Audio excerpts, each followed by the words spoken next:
Hello అండి. Welcome to my channel Padmini cook book.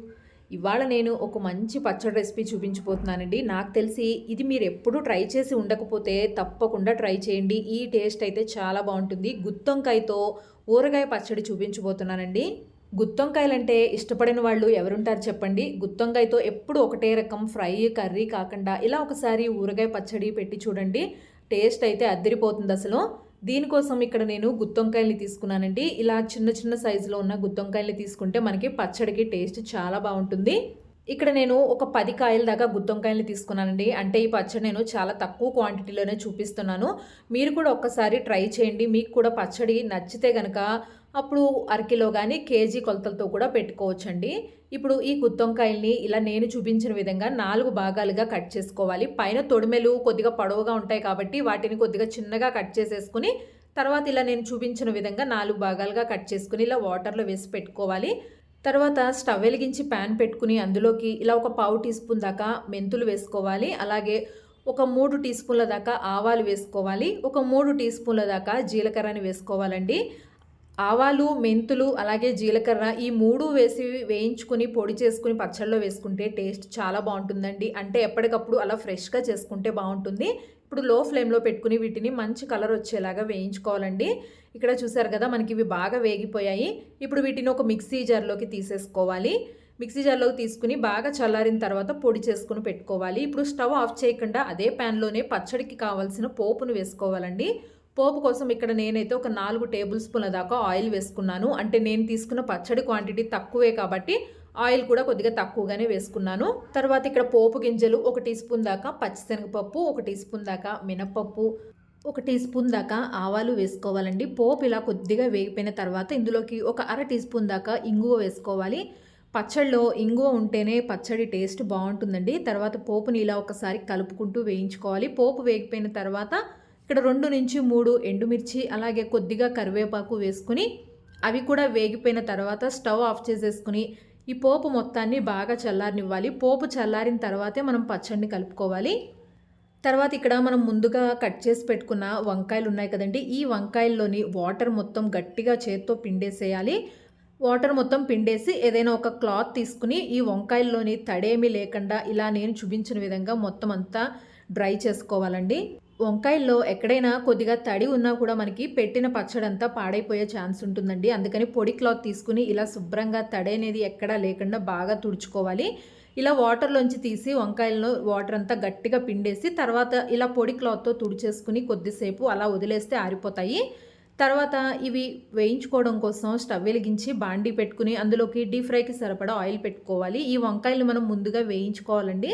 ఇక్కడ నేను తక్కువ వంకాయలనే తీసుకున్నాను కాబట్టి ఆయిల్ కూడా కొద్దిగానే వేసుకున్నాను. మంటని మీడియం ఫ్లేమ్లో పెట్టేసుకుని మనం కట్ చేసి పెట్టుకున్న వంకాయ ముక్కలన్నిటిని వేసుకోవాలి. వంకాయలు మాత్రం కంప్లీట్గా అసలు వాటర్ అనేది లేకుండా చక్కగా తుడుచుకుని పెట్టుకోవాలండి. మంటని మీడియం ఫ్లేమ్లో పెట్టేసుకుని ఇలాగే కలుపుకుంటూ చక్కగా వంకాయల్ని బాగా వేయించుకోవాలి. వంకాయలు మనకి లోపల కూడా మెత్తగా ఉడికితేనే మనకి పచ్చడి టేస్ట్ బాగుంటుంది. ఇలాగే కలుపుకుంటూ వేయించుకుంటూ ఉంటేనే అది మనకి కొద్దిసేపటికి ఇలా చక్క పైనంతా క్రిస్పీగా తయారవుతాయి. అలాగే లోపల కూడా మనకి ఉడికినట్టు తెలుస్తుందండి. అలా అయ్యే వరకు మనం వీటిని వేయించుకోవాలి. ఇక్కడ వంకాయలు చక్కగా వేగిపోయాయి, లోపల కూడా క్రిస్పీగా. ఇప్పుడు ఈ వంకాయ ముక్కలన్నిటినీ ఆయిల్లోంచి బయటికి తీసేసి మనం ఏదైతే పచ్చడిని కలుపుకుంటామో ఆ బౌల్లోకి వేసుకుని బాగా చల్లారనివ్వాలి. ఇక్కడ వంకాయలు మొత్తం వేడి మొత్తం బాగా చల్లారిన తర్వాత ఇక్కడ ఊరగాయ కారం వేసుకోవాలండి. నేను తీసుకున్న వంకాయ ముక్కలకి గాను 3 టేబుల్ స్పూన్ల దాకా ఊరగాయ కారం వేసుకుంటున్నాను. తర్వాత 1 టేబుల్ స్పూన్ దాకా ఉప్పు వేసుకున్నానండి. తర్వాత అదే స్పూన్తోనే ఒక అర టేబుల్ స్పూన్ దాకా మనం గ్రైండ్ చేసి పెట్టుకున్నాం కదా మెంతులు, ఆవాలు, జీలకర్ర ఆ పొడిని వేసుకోవాలి. అర టేబుల్ స్పూన్ సరిపోతుందండి. మనం గ్రైండ్ చేసుకుని ఇందులో వేసుకోగా మిగిలిన పొడిని అలాగే డబ్బాలో పెట్టి స్టోర్ చేసుకుంటే ఎప్పుడు పచ్చళ్ళు పెట్టుకున్నా కూడా యూస్ చేసుకోవచ్చు. తర్వాత ఒక మీడియం సైజులో ఉన్న నిమ్మకాయని తీసుకుని ఇలా చక్కగా జ్యూస్ తీసుకుని ఈ పచ్చళ్ళలోకి కలుపుకోవాలి. తర్వాత ఇక్కడ మనం ముందుగా వేయించి పెట్టుకున్నాం కదా పోపు, ఈ పోపును కూడా వేసుకోవాలి. పోపు కూడా మనకి ఎక్కడ వేడి అనేది లేకుండా బాగా చల్లారిపోయిన తర్వాత పోపును కూడా కలుపుకోవాలి. తర్వాత చివరిగా ఇందులో ఒక 4-5 వెల్లుల్లి రెబ్బల్ని ఇలా కొద్దిగా గ్రైండ్ చేసుకుని వేసుకుంటున్నానండి. పచ్చళ్ళలో వేసినప్పుడు వెల్లుల్లిని ఇలా గ్రైండ్ చేసుకుని పచ్చిగానే వేసుకుంటే మనకి ఆ ఫ్లేవర్ అంతా పచ్చడికి పట్టుకుని చాలా బాగుంటుంది. మీకు ఇలా పచ్చిగా వేసుకోవటం ఇష్టం లేకపోతే కనుక పోపులోనే కొద్దిగా వెల్లుల్లిని దంచుకుని వేసుకోండి. ఇప్పుడు ఇవన్నీ వంకాయ ముక్కలకి పట్టుకునేలాగా జాగ్రత్తగా మిక్స్ చేసుకోవాలండి. ఎందుకంటే వంకాయ ముక్కలు మనం వేయించి పెట్టుకున్నాం కాబట్టి ముక్కలు విడిపోయే ఛాన్స్ ఉంటుంది. కాబట్టి జాగ్రత్తగా వంకాయ ముక్కలు అనేది విడిపోకుండా చేత్తో మొత్తం మనం వేసుకున్న కారం, ఉప్పు ఇవన్నీ వంకాయ ముక్కలకి అంతా పట్టుకునేలాగా బాగా కలుపుకోవాలండి. చూసారు కదా ఎంత బాగుంటుంది. పచ్చడి టేస్ట్ అయితే మాత్రం చాలా బాగుంటుందండి. పచ్చడి మొత్తం కలుపుకున్న తర్వాత మీకు ఆయిల్ కొద్దిగా తగ్గినట్టుగా అనిపిస్తే పచ్చిగా ఉన్న ఆయిల్నే వేసుకోవచ్చండి పైనుంచి. తర్వాత మీకు ఒక నైట్ అంతా అలా ఊరబెట్టి వదిలేస్తే తెల్లాటికి మనకి పచ్చడిలో కొద్దిగా నూనె అనేది పైకి వస్తుందండి. అందుకని ముందుగా మరీ ఎక్కువగా వేసేసుకోవద్దు. చూసారు కదా ఇప్పుడు వంకాయ ముక్కలన్నిటికీ పచ్చడి అంతా బాగా పట్టుకుందండి. ఈ పచ్చడిని ఒక రోజు అంతా అలా వదిలేస్తే నెక్స్ట్ డేకి మనకి వంకాయ ముక్కలు కూడా ఊరి తినటానికి చాలా టేస్టీగా ఉంటుందండి.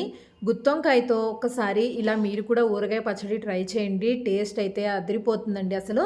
నెక్స్ట్ డే అండి చూసారు కదా మనకి ఆయిల్ ఎలా ఊరుతుందో పైకి. ముందుగానే ఎక్కువగా ఆయిల్ వేసేసుకోవద్దు. నెక్స్ట్ డే చక్కగా ఇలా వేడివేడి అన్నంలోకి గుత్తొంకాయతో చేసిన ఈ పచ్చడిని వేసుకుని అన్నంలో కలుపుకుని తినండి. అసలు చాలా టేస్ట్గా ఉంటుందండి. గుత్తొంకాయతో ఇలా ఊరగాయ పచ్చడి అనేది నెక్స్ట్ లెవెల్లో ఉంటుంది టేస్ట్ అయితే. ఇక్కడ నేను తీసుకున్న కారం అయితే చూడడానికి బాగా ఎర్రగా ఉందండి. కానీ కారం అయితే అంతగా ఏం లేదు, తక్కువగానే ఉంది. ఇక్కడ నేను 3 మ్యాంగోస్ కారం యూస్ చేశాను. కలర్ మాత్రం చాలా బాగుంది ఎర్రగా. కానీ కారం అయితే అంతగా సరిపోలేదండి. మీరు దాన్ని బట్టి చూసుకుని కావాలంటే కూడా కారం అడ్జస్ట్ చేసుకుని కలుపుకోవచ్చు. చూసారు కదా ఈ వంకాయ ముక్కలు కూడా మనకి తినడానికి ఉప్పుగా, పుల్లగా, కారంగా చాలా బాగుంటాయండి. అందులో వేయించి ఉంటాం కాబట్టి మనం పైన అంతా చక్కగా క్రిస్పీగా ఉంటాయి. అలాగే మనం వేసుకున్న ఆ వెల్లుల్లి పేస్ట్ కూడా ఆ ఫ్లేవర్ కూడా చాలా బాగా తెలుస్తుందండి. తప్పకుండా గుత్తొంకాయతో ఇలాంటి రెసిపీ మీరు ట్రై చేయాల్సిందే. వీడియో నచ్చితే లైక్ చేయండి, నా ఛానల్ని సబ్స్క్రైబ్ చేసుకోండి. Thanks for watching.